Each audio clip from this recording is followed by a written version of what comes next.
You're watching ABC10 Plus This Week. Hello, I'm Laura Painter. You're watching ABC10 Plus This Week. This week, voters passed Prop 50. What this means for Californians moving forward. Then we hit the back roads. John Bartel takes us to Cameron Park, where the morning commute looks a little different than what you'd expect. ABC10 Plus This Week starts right now.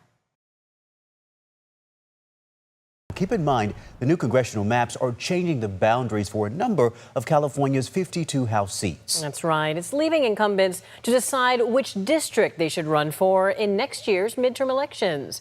ABC 10's Becca Habiger joins us in studio now. And Becca, you focused today on District 3, where there's a lot at stake right now. Yeah, Laura and Chris, it's a good example of sort of the slider puzzle effect happening right now. Minutes after Prop 50 passed last night, Democratic Congressman Ami Bera, who currently represents District 6, announced he will run next year in District 3. The newly redrawn 3 includes part of his current district. It's also held by incumbent Republican Kevin Kiley. So I spoke with both men today. I will be running for re-election to the House of Representatives next year. Republican Congressman Kevin Kiley isn't yet saying where he'll run. His current District 3 will be split among 6 different districts under the redrawn Prop 50 maps newly approved by voters. I have not in any way, shape, or form decided or really even thought about where exactly I will land next year. Asked if he'll challenge longtime Republican Congressman Tom McClintock in the redrawn 5th District, Kiley said, I don't know where I'm running. I don't know where other people are running. What I can say with some confidence is that, wherever I run, it will be one of the 6 districts that includes part of my current district, because I want to at least be able to keep some of the same constituents. But that's why it's so hard, because it's like I can't continue to represent all of my constituents. So how do you choose, which folks you're going to continue to have the chance to represent? I think we will focus on making sure we pick up these 5 new districts. Democratic Congressman Ami Bera currently serves the 6th district and announced Tuesday night he'll run for District 3, newly redrawn in favor of a Democrat flipping the seat blue. It'll still be 60% Sacramento County, and that's where I've spent most of my career in Congress. That's where we live. So want to keep working on those issues, but then bringing in Tahoe, Truckee, the forest issues, water issues. Last month, former Democratic State Senator Dr. Richard Pan announced his campaign for the 3rd Congressional District. After Prop 50 passed on Tuesday night, he announced he'll be running for the newly redrawn District 6 instead. I have to ask, did your office and Dr. Pan coordinate about dividing and conquering, not if you will, District 6 versus District 3, so you're not splitting the Democratic vote? How did that come to be? No, we didn't. I was always just kind of focused on where I could make the biggest impact and the biggest difference. Kiley points out the majority of voters in his current district rejected Prop 50. Unfortunately, this was not something where each district gets to decide if it would like to remain as is. It's a statewide vote. And so the people of California have spoken. Kiley maintains he believes partisan gerrymandering by any party erodes democracy. In fact, he introduced a bill 3 months ago that would ban mid-decade redistricting nationwide. Now, prior to the federal government shutdown, House Speaker Mike Johnson had opted not to bring that bill to the floor for a debate or vote. One thing Kiley and Bera agree on is they both want to see the government reopen as soon as possible. Chris? Okay, Becca, thank you. And for more coverage on Prop 50, from the governor's victory speech last night to the GOP response, download the ABC 10 Plus TV streaming app. It's free to download on your TV. And with the passage of Prop 50, multiple candidates have launched their campaigns in these newly drawn districts. I want to bring in ABC 10's Jeannie Nguyen, who is here to break down what we can expect to see on the ballot for the 2026 midterm elections. Alex, since last night's election, I spoke with 3 people who all plan on trying to secure a seat in Congress and why they want to run in the districts they've chosen. Dr. Richard Pan wants to work for the people, and that's why he's choosing to run for Congress in District 6, currently being held by Democrat Congressman Ami Bera. There are too many families are struggling with lack of affordability, with being able to feed themselves, put a roof over their heads, and this administration is not addressing any of those issues. Pan initially launched his campaign in District 3, but following the passage of Prop 50, Pan changed his focus to the newly drawn 6th district. This is a district where I raised my family, we run our business, and I want to be sure that the people in this district are well represented.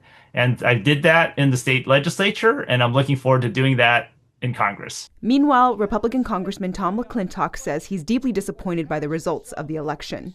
Prop 50 effectively disenfranchises millions of California voters who cast their votes for Republicans.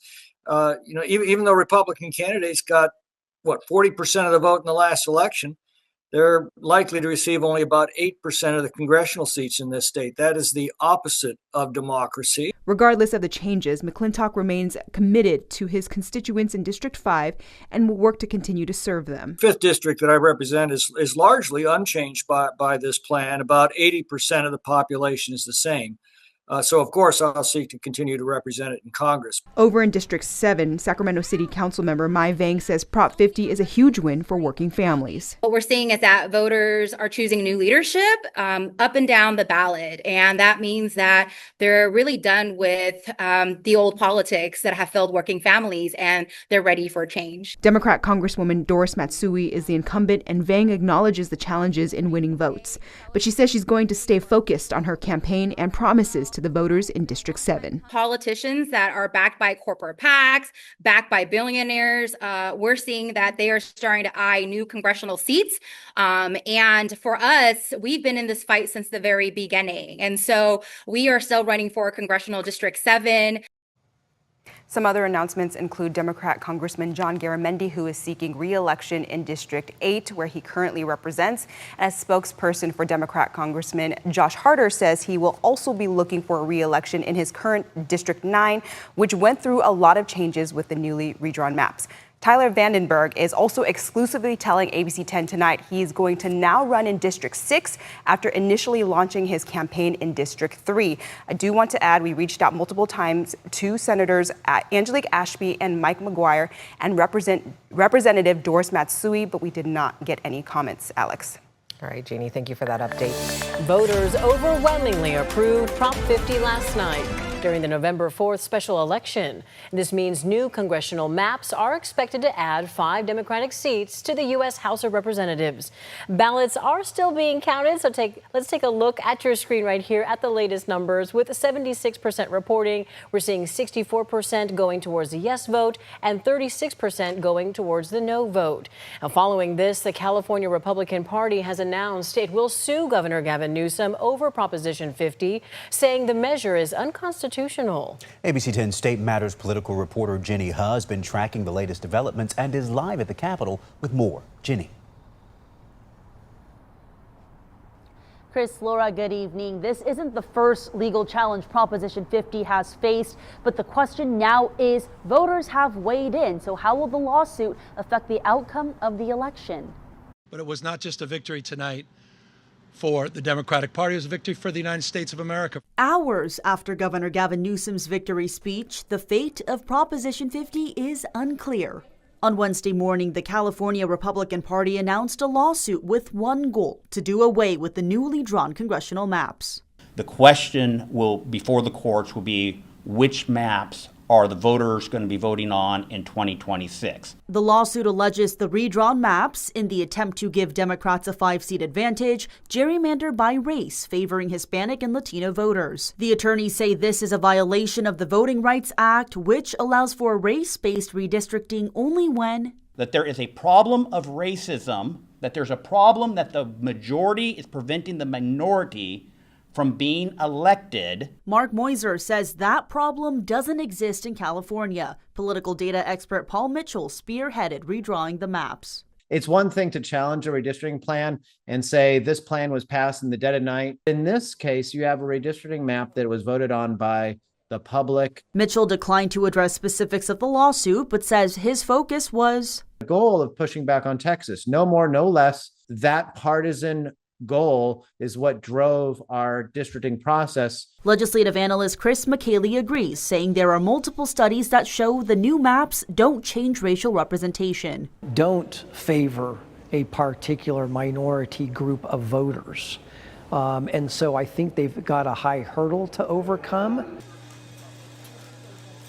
The stakes are high. If the federal courts were to strike down Prop 50, then yes, that effort would be for naught.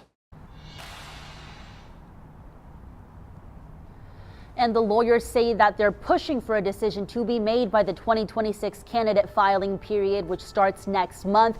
Also today, another group filed a ballot initiative asking that the Independent Redistricting Commission's congressional maps be reinstated for the 2028 election. If they get enough signatures, that ballot measure, will be on the November 2026 ballot for voters to weigh in on. Live at the state capitol, Jenny Huh, ABC 10. All right, it is time now for all things current California politics, joined again this week by Rich Eisen, editor-in-chief of Capital Weekly publication. Big Tuesday night for Gavin Newsom. If he plans to run for president, wow, right now, Prop 50 passes. He's sort of the lead Democrat against President Trump. But there's still a couple of years left to go before we really ramp up for the run for president. Is he peaking too soon? And what will he do to fill this time if he runs?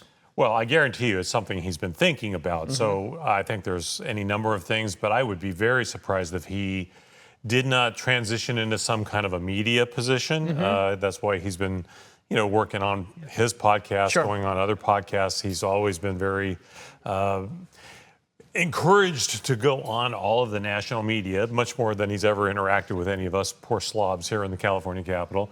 I think he will find ways to keep his profile up. Now, one thing to really remember out of Prop 50, yes, I think without question he was the biggest winner. There's also going to be a lot of litigation around Prop 50, so he's going to get lots of opportunities to be talking about it to all the national media. He's got a huge small donor base now that he between the recall and this, he really grew his small donor base. He's going to do a lot of travel. Believe me, he's going to find a way to stay in the spotlight. Yeah, he'll likely, I think, end up as the political commentator for MSNBC or something like that to fill the year before he really needs to ramp up a run for president, if he does so. Yeah. Okay, Alex Padilla coming out with an announcement that he's not going to run for governor. Does that really shake things up? Because we have a poll that included him if he were to be running. Does that really shake things up? In this poll, not necessarily at the top here. Well, it certainly is shaking up the consulting class in Sacramento. I mean, every single person that I interacted with after that announcement came was just stunned, right? They all thought, because he had indicated up to, really the day before he announced that he was really heavily leaning that direction. What does that mean? Well, that, him getting out, he would have been a prodigious fundraiser. And it really, whatever the polls say right now, I think he was viewed by many, many people as someone who's going to be an extraordinarily strong candidate for the Dems. And certainly against somebody like Katie Porter, he would have had, I think, the obvious inside edge. I don't know now. I think what this does do also is it opens it up for somebody like Eric Swalwell, who is starting to consider it for sure. Okay. And we might now see even other folks get into this because, Padilla's not. The biggest dog in the hunt has gone to the sidelines. Plus, Katie Porter, some people think that they could best her as well. There are a lot of Dems who would like to run against Katie Porter. Okay. Any chance in all this redistricting, Rich, it taking away Doug LaMalfa up north of here, Kevin Kiley as well, any chance, let's talk about those two guys, that they still could win and sort of punch back on what's happened with Prop 50? Anything's possible. I mean, I think you really have to remember that. In politics, anything is possible. But you also have to remember there is not going to be an election anytime soon where Donald Trump is not on the ticket. That we saw that just in spades on Tuesday. And Trump said later, he thought Republicans lost so badly because he wasn't on the ticket. I would argue is the exact opposite. And I think that's what Kiley and LaMalfa and every Republican is going to face from this point forward. And the more they've leaned into Donald Trump, the harder it's going to be for them in these new districts. Nancy Pelosi has announced she is not going to run again. 38 years in Washington. She's 85 years old. Yep. You surprised by that? You think this was a decision just made? I will tell you, I was a little surprised, only in that she sounded like she was maybe setting herself up to actually run again. Okay. And, power is intoxicating. And, we saw it with Dianne Feinstein, the ability to walk away. Not everybody has that. So, yeah, I think she probably only really decided for sure recently. Okay. But, I think it's the right decision. For sure. At 85. At 85, go tour the world and enjoy whatever time. Absolutely. I would not want to spend that time. Not in D.C. Not in D.C. unless you No. haven't been to a lot of the museums, which I'm sure you Right, have. exactly. Rich, thank you so much. Sure. Appreciate your time. Welcome back in. LA wildfire survivors are calling on Governor Newsom to pressure California's insurance commissioner to resign. They made the announcement at a news conference this morning in Altadena. ABC 10's Becca Habegger has been following the state's home insurance crisis for years now. And Becca, you say that survivors are saying that insurance is collapsing really in two ways. Yeah, they say tens of thousands of families statewide aren't able to find, renew, or afford coverage for their home. And those who do have coverage often find it's hard to access when they need it. We are suffering, we are struggling, and we just want the chance to rebuild our lives and go home. These LA wildfire survivors say they blame California Insurance Commissioner Ricardo Lara for delays in being made whole by their insurance company, for some, and for others, having their insurer drop them just months before the fire. Families who did everything right and still lost everything. They believe Lara puts the interest of insurance companies above everyday policyholders.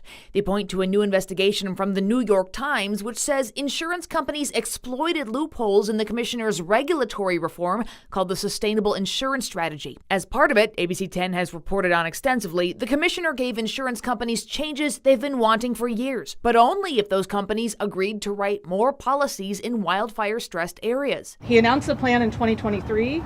He said when this is over, I'm going to give insurance companies rate hikes using these new tools, but I'll make them increase their policies. But the start date was whenever in 2025 or 2026 they get those rate increase requests approved. That means for the last 2 years, they've been busy dumping policyholders less than right, so they have a lower baseline to start from. Plus, the Times investigation says many of the areas the Department of Insurance defines as wildfire distressed are not places CAL FIRE considers high risk. The article highlights Placer County, the entirety of which the Department of Insurance classifies as distressed. So anywhere insurers write there counts toward their required minimum in order to access the wanted reforms. But the Times points out over 70% of homes in Placer County are outside of the state's high fire hazard zones. A savvy insurer could meet it by zeroing in on Roseville, a city of about 160,000 residents whose boundaries barely graze CAL FIRE's high-risk zones. The Times found similar situations in the department's map throughout the state. A department official told the Times that insurers will probably gravitate toward those lower-risk homes, but he predicted that those opportunities will be sucked up very quickly, which will force companies into the more fire-risk areas. In a statement to ABC 10, the Department of Insurance says the regulations of the Sustainable Insurance Strategy underwent public scrutiny and hearings before going into effect. As for LA wildfire survivors, the most recent data update, July 31st, shows more than $20 billion in claims have been paid, with more than 92% of claims at least partially paid. And a department spokesperson says Lara used every tool available to ensure wildfire survivors receive all the benefits they are entitled to under current law. But the survivors say the last 10 months have been awful. We're tired of fighting.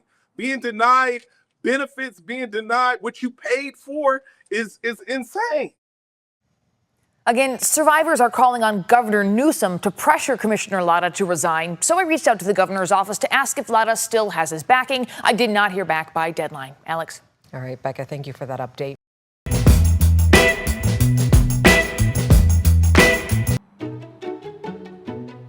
At first glance, this neighborhood in Cameron Park looks like any other suburban community in California.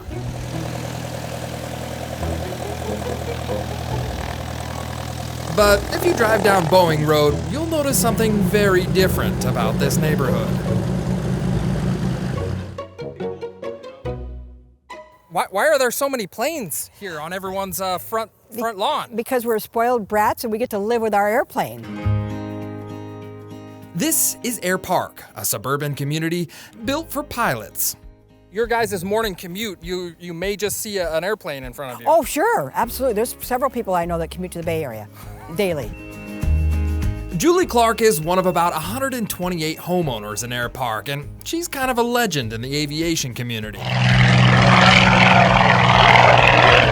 After becoming one of the first female commercial airline pilots in the U.S., Julie got into aerobatics. 40 years ago, she started the highly successful aerobatics company, Julie Clark's Air Show, and made Air Park her home base. You sleep with your airplane, basically. not literally, but your hangar. We have hangars attached to our houses or on our property. Established in the 1960s, Air Park was specifically built for the needs of pilots, including large lots and even larger roads, big enough for planes to taxi to the neighboring airstrip. You have to share the road with the planes, or does the planes have to share the road with the cars? The planes technically have the right of way here, so. Is that how it works? Yeah. Okay. Logan Peterson has called Air Park home for the better part of his life. With some guidance from his dad, the 22-year-old was flying before he was driving, and even got his commercial pilot's license. He bought a plane about a year before I was born, which was this plane, and then I started flying right when I was born. Started taking lessons at 12 and then got my license at 17.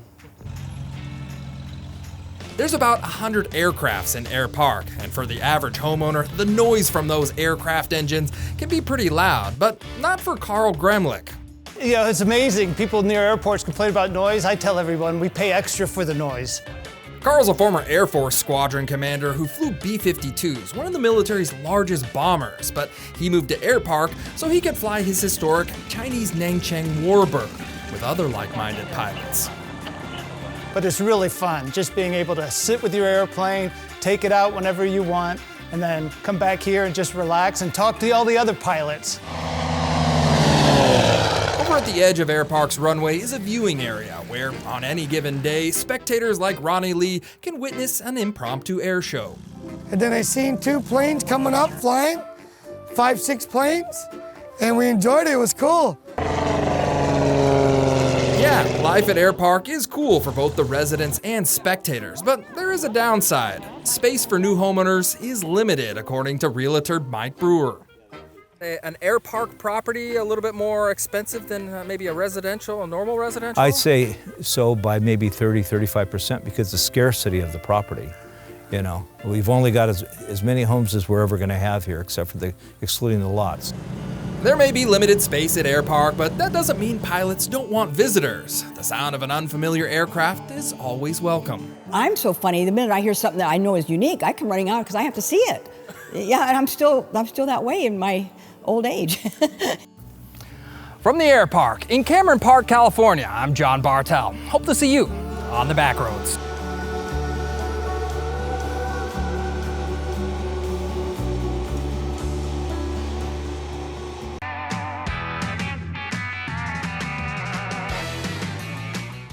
Jay, there is an animation renaissance happening in the Bay Area, and it's happening right now. That's right. A former Pixar artist leading the charge, building a new studio in Berkeley with its first feature film to debut next week. ABC 10's Mark S. Allen takes a look at it in Your Dreams.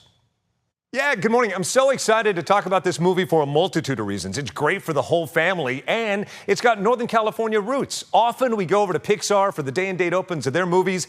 This one's no different. Who knew just down the street there's another animation studio starting? Take a look. It became a recording studio. The Peanuts, David Bowie, a lot of other artists. Also the recording studio and production facility for the Academy Award-winning film One Flew Over the Cuckoo's Nest. Did I say cuckoo? That's the name of this new studio. They just won 3 Emmy Awards for their series that you and the kids might know, Go-Go Corey Carson on Netflix, and now a feature film. It's called In Your Dreams. It is heartwarming. It is fun and funny. I apologize for all the comparisons to Pixar, but it does have roots to Pixar. 2 of their executives went over to start this new facility just down the road from us in Berkeley. I caught up with Alex Wu, the creator of Cuckoo Studios, and Simu Liu, who you better know as Avengers Marvel star Shang-Chi, to talk about this great studio and its roots. Take a look. So this is the Saul Zaentz Media Center. Saul Zaentz was this big movie producer in the 70s and 80s, and he produced One Flew Over the Cuckoo's Nest, which is a phenomenal film. I think it won, I don't know how many Oscars.